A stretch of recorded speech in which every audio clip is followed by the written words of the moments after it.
This is the epitome of when social media meets reality.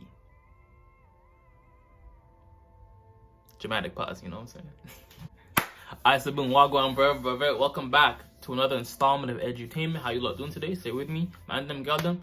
I'm doing more, saying less, and keeping that same energy. Today's topic. The people online can only like your photos. They will not help you pay off your credit debt. They're not helping you pay your light bill. Hey guys, welcome back to another episode of Tio Talks. In today's video, we're going to be talking about money, how to save money, how I was able to save $10,000 in such a short amount of time, depending on who you ask. With that being said, let's just hop right into the video. People that do know me, everybody knows that I'm an influencer, but I also do have a regular paying job, and I had a minimum wage job in Texas. I live in Texas for a while, and with that job, what I'm going to talk about in this video is strictly money from that job.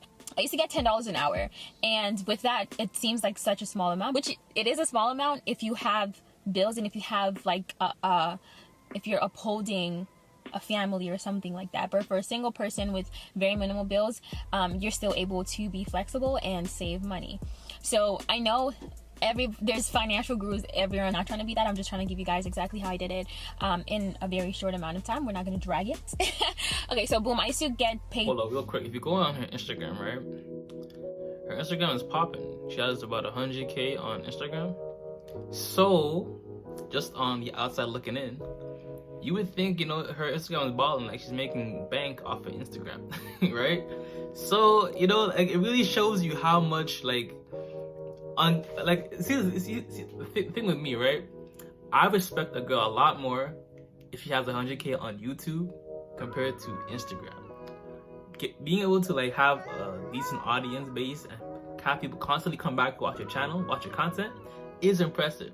Instagram, it's just pictures. You were born looking good. You were born with, you know, certain beauty assets or certain attractive features.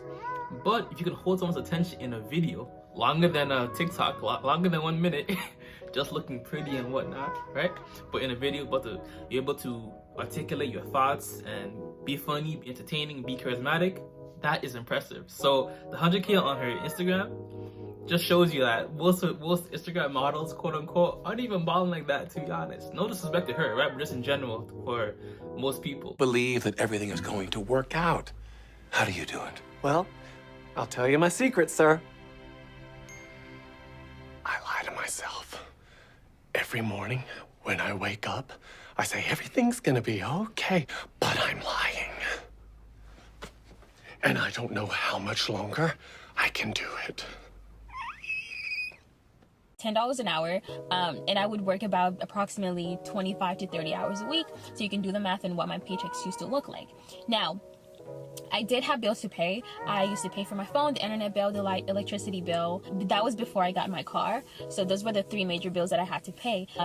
But one real quick tip to lower your cost of utilities: anytime you are not using certain appliances or certain things, unplug it.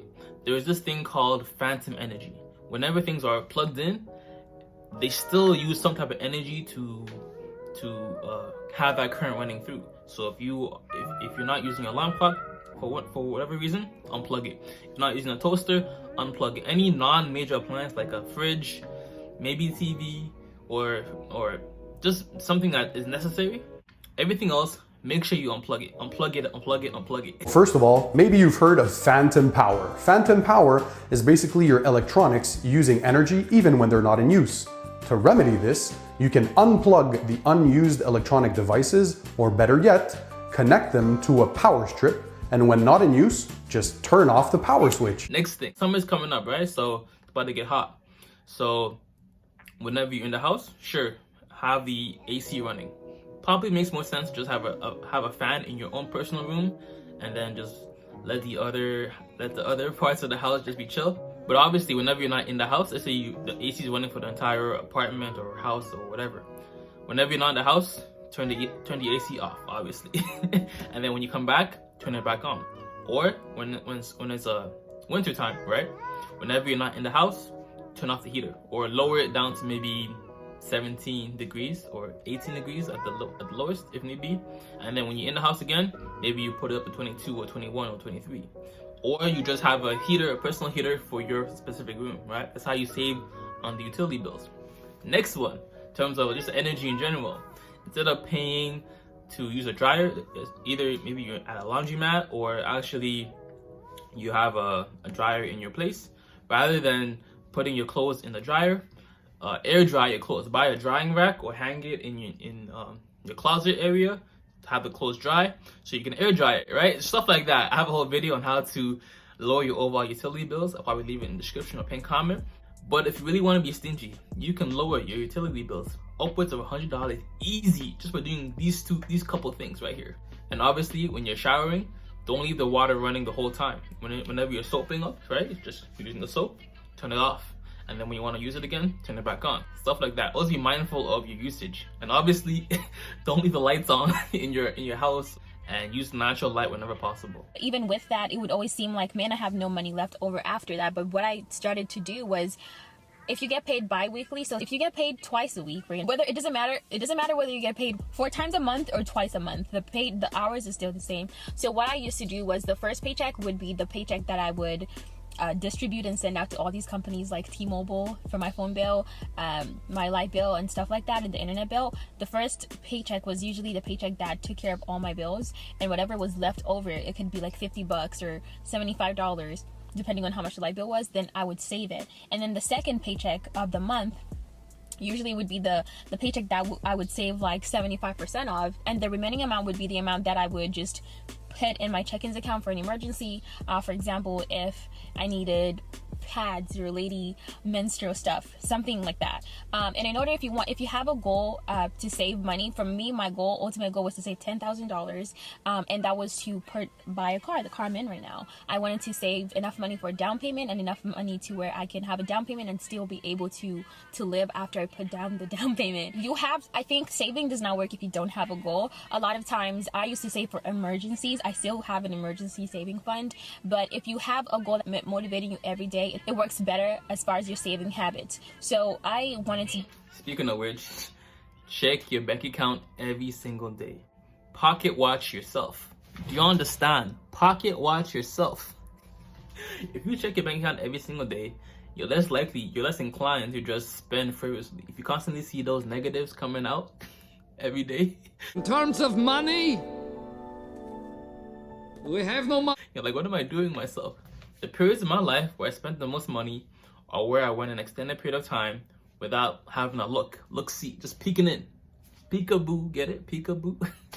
Peeking into my account just to see what I go on. You know, obviously this helps to not only spend less money, be watchful of what's in and what's coming in and what's coming out, but also in case of maybe a fraud or someone trying to scam you or something, you can easily look at it and notice it quick things, right? And beyond that, credit card usage. The credit card usage is what arguably takes most people into financial stress or financial worry.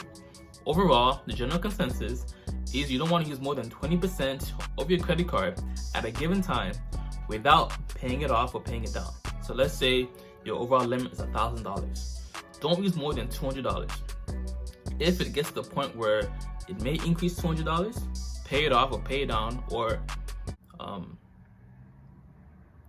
suspend the use of your credit card until you have money coming in to pay it off. Having your own self-imposed limit on your credit card balance will prevent you from splurging and spending beyond your actual means. In my opinion, you shouldn't be using a credit card unless you have at least 2 or 3 months worth of expenses covered already. So if your rent is $1,000, and let's say maybe your overall monthly expenses is $1,500, I would recommend having at least $3,000 to maybe $4,500 saved up in your savings account. The financial discipline that it takes to save that amount of money prepares you to use a credit card responsibly. Motivated, dedicated, motivated, dedicated, motivated, dedicated. And obviously the best way to save is by paying yourself first. Always pay yourself first. Any deposit, $10, $50, whatever you can afford to do, just pay yourself first so you can set that precedence of living below your means. Because if you have $1,000 coming in and you only have $800 to work with, you're already living below your means. Buy a car for a very long time, but I never had the right money habits. I would spend my money freely. Like I didn't have any goals. Like there was no tomorrow. That didn't serve me well, and I did feel like, damn, I'm really working for free. But it's because of how I used to spend my money. So if you want to save, for in this case $10,000, I say be very strict with your money. Know what you're saving for, and also have a thing, like keep track of your expenditures, like your expenses and stuff. So I literally had a Google spreadsheet. I mean, you don't have to do a spreadsheet because your bank account, when you log in, it just shows you everywhere that you've been spending your money. But I just found it more effective because eating out was something that I did all the time, and once I added up the cost for how much I was spending eating out, it was scary. It was almost better yet, look at how much you're getting paid per hour and ask yourself, is this purchase worth 3 hours of my life? So let's say you are getting paid $10 an hour and you're about to order Uber Eats and the total will be $50. Ask yourself, is this Uber Eats worth 5 hours of my life? Are these shoes worth 10 hours of my life? Are they? If so, I guess you're good, right? But for what, Chris? Why are you laughing for? Why are you laughing for? I'm being serious. I'm being serious. No, you see, I'm talking facts here. I don't do if, buts, and maybes. I do absolutes. As much as I spent on a light bill. And then as far as that, I started cooking meals at home. The same amount that I would spend in a month eating out. The same amount that I would spend in a month eating out is how much I spent on food for 5 weeks, literally, because you're cooking meals. If you cook a pot of rice, that's gonna last you 5 days, and some beans, you know about rice and beans, okay? So it's really optimizing and being really resourceful and frugal. People are gonna call you cheap, but stick to your budget because you know your finances, especially if you only have one stream of income. Like, what are you gonna do? Like, once you get fired from your job, you're done, especially if you haven't been saving your money. Any other excess money that you may get, for example, a birthday gift. Sometimes on birthdays people give you like a $100 bill or $1,000 or whatever. Save it. I never, during that time, I never splurged. It was very hard because for me, it's the constant pressure of having to look cute in pictures and stuff like that, which costs money. But you also have to think, like, social media is cool, like, everyone wants to look good for the camera, but the people online can only like your photos. They will not help you pay off your credit debt. They're not helping you pay your light bill. So you have to keep that in mind and be focused. Facts. Big facts. I remember, I remember this one situation. You know how we have Hurt Bay, Lawyer Bay, stuff like that? But we had a situation, I think like 4 years ago, Visa Bay. I had this shorty, right? She would post, I think she had like almost 200K on Instagram, something like that. She would post all these pictures, Chanel bag, Gucci, Louis Vuitton, stuff like that. Looking at her page, you would think that she would have money, right? She's balling, like, she's out here in the 6-figure club or some shit. The next thing you know, I think she couldn't pay her visa. If she didn't pay her visa to stay in the country, they would send her back. Maybe, I think it was Zimbabwe or Rwanda or some shit like that. So what did she do? She obviously didn't have the money. She started I think a GoFundMe or something like that for people to help her raise the money so she could stay in the country. People were like, aren't you balling? Aren't you Gucci? Aren't you Gucci gang? Aren't you Louis gang? Aren't you a Dior gang? And they were like, yo, so you're broke? All this shit you're showing us? Oh no, that wasn't mine. That was my friend's bag. I was just using it for a picture.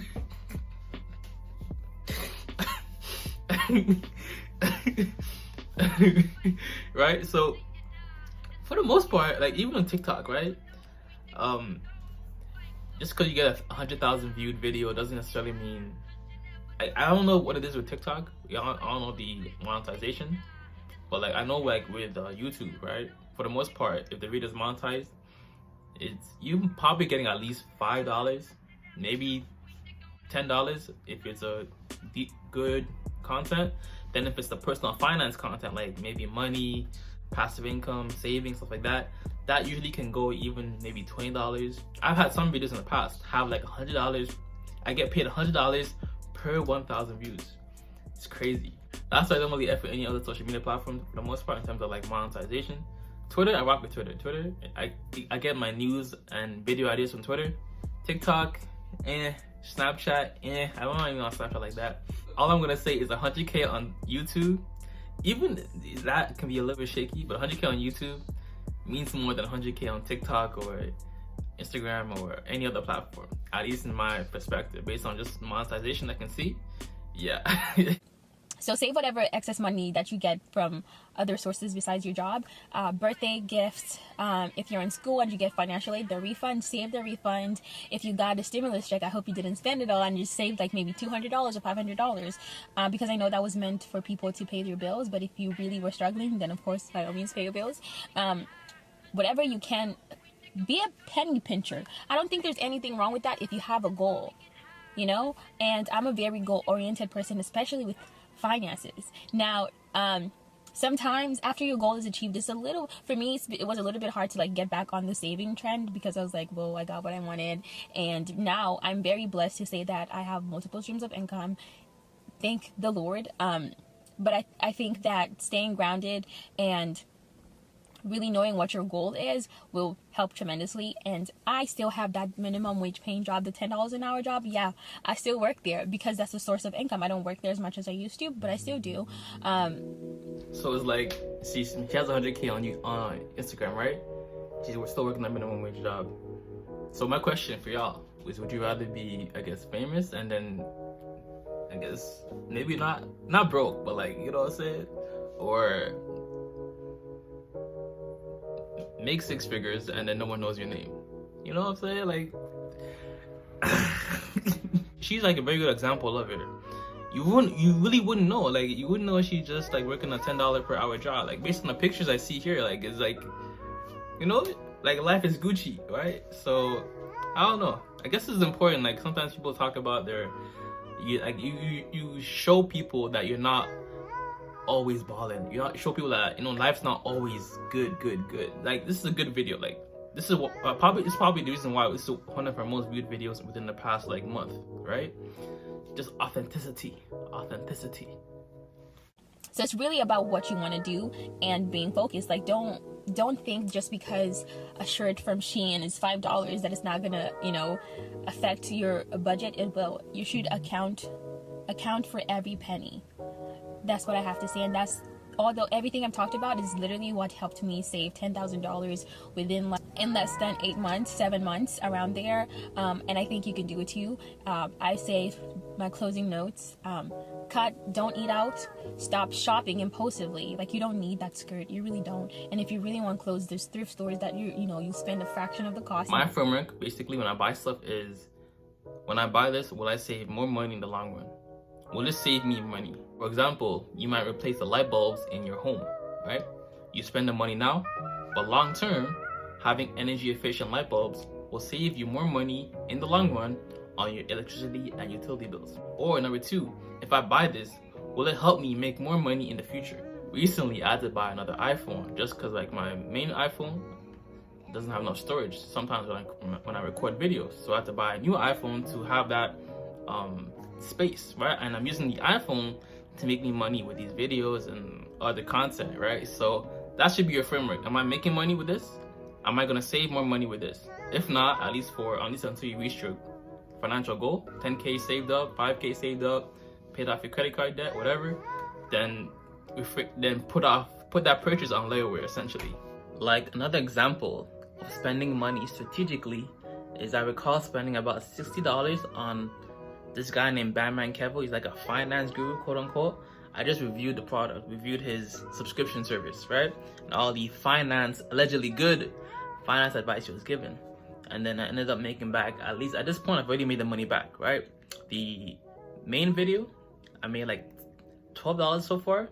And then the clips that I used for my main video in a separate video, that video in itself, almost, I think it's about $70 right now. So I already made $80 from my initial $60 purchase, right? So that's an example of trying to spend money with the purpose of making more in the future.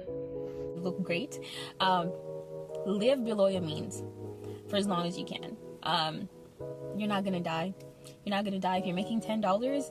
an hour, live a life of somebody that makes $7 an hour. You know what I mean? Like, don't ever live a life of someone that makes $15 an hour. And I know these are really small numbers, but we're talking specifically to people, college students, high school students, even some grown people that work these jobs that pay this little amount of money. So yeah, so it's really just about being focused, having a goal, and sticking to it. This is my story, and I'm sticking to it. Basically, you could still be making 6 figures and be broke. It's not really about the income necessarily, but your money management skills. While you're here, watch my past video right here on how you can save money, save upwards of 50% on your electricity bills, gas, electricity, water, all the above. Watch that video right here. Or if you currently struggle with maybe credit and it's affecting your ability to get an apartment of some sorts, I would highly recommend watching my other video right here on how you can rent an apartment with bad credit or an eviction on your record by living in Airbnbs on long-term stays. Watch that other video right here. Or if you're trying to get into your money-making bag, watch my other video right here on how you can edit reaction-style videos off of your iPhone, no laptop needed, and start making some passive income. This is pretty straightforward. As always, if it doesn't feed you, don't water it, and too much of any good thing is good for nothing. How you lot doing today? Stay with me. I'm doing more, saying less, and keeping that same energy. No cap. And the rest of her video will be linked in the description, so peep that as well. Alright, flip the script. I'm out. Deuces. Bow. I remember them days. I ain't have a pot to piss in, trying to win, but I was never optimistic. Lost the vision. People said I'm winning, I was not convincing. Too broke for a doctor visit. It ain't no other option. I gotta get a lot of millions. Why? Cause my pops and my mama didn't. Grandma and grandpas ain't get it. So I can never pause and my pounds is itching. Never had nobody I could call to fix it. Everything I got, it was all ambition. That's why I'm petty, ain't $1 given. So if you owe me, I want it all with interest. Yeah, I'm a dog with the collar.